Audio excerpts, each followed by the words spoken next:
deadly storm with winds of more than 60 miles per hour struck central New Jersey Thursday night, forcing one town to cancel 4th of July celebrations.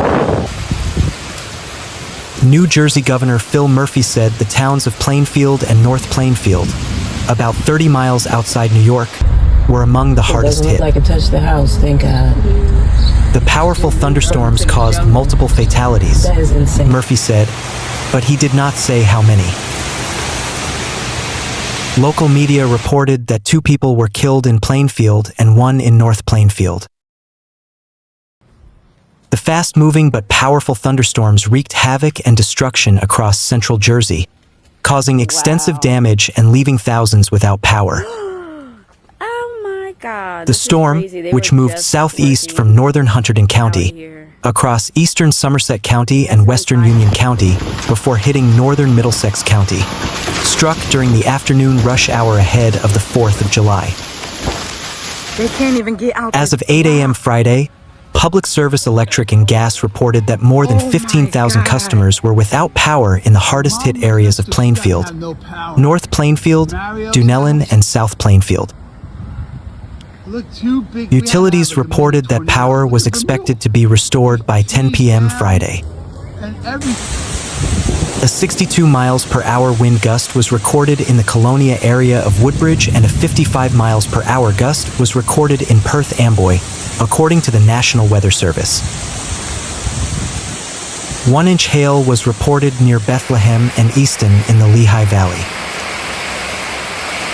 The worst damage occurred in Warren, Watchung, Greenbrook, North Plainfield, and Plainfield counties before reaching Perth Amboy. Throughout the region, large trees were downed by the storm in residential neighborhoods and downed power lines. Several homes were damaged by fallen trees. Traffic on Interstate 78 and 287 was disrupted by trees in the roadways. Media reports said North Plainfield Mayor Lawrence LaRonde confirmed 1 fatality during the storm. A Middlesex County woman was driving along Greenbrook Road when she pulled over to avoid the storm. However, a large tree and power lines fell on his vehicle. Governor Phil Murphy urged residents to stay home. In a post on X, Murphy said, "I have been briefed on the severe thunderstorms and high winds that hit central Jersey tonight and resulted in fatalities. The towns of Plainfield, North Plainfield, Bound Brook, and Dunellen experienced damage, among others. If you are in the area, please stay inside and avoid downed trees, power lines, or burning transformers. We are in constant communication with the local mayor and emergency responders to provide assistance." A state of emergency has been declared in Plainfield. The city's Independence Day parade, concerts, and fireworks have been canceled. A barbecue at the Charles and Anna Booker School has also been canceled. Dunellen Mayor Jason Salento opened Dunellen Middle School as a shelter for displaced residents. The North Plainfield Community Center in Greenbrook has also been opened as an emergency response center. The mayor has also declared a state of emergency in the county. The South Plainfield Office of Emergency Management has opened a courtroom at Borough Hall for residents who need to charge phones and devices. Watchung police advised residents to stay indoors. At least 3 roads were closed in the county because of downed power lines. The Somerset County Park Commission closed Warrenbrook Golf Course in Warren on July 4th, one of the busiest days of the season, because of extensive damage. I think it was 2 that fell. The hot and humid weather that has swept through central Jersey over the past 2 weeks has ended with the passage of a cold front that brought with it a powerful storm. While much of New York City was spared, storm reports showed damage from Connecticut to central Jersey on Thursday night.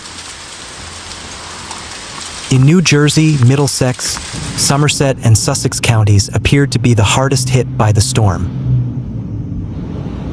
North Plainfield and South Plainfield received numerous reports of downed trees and wires.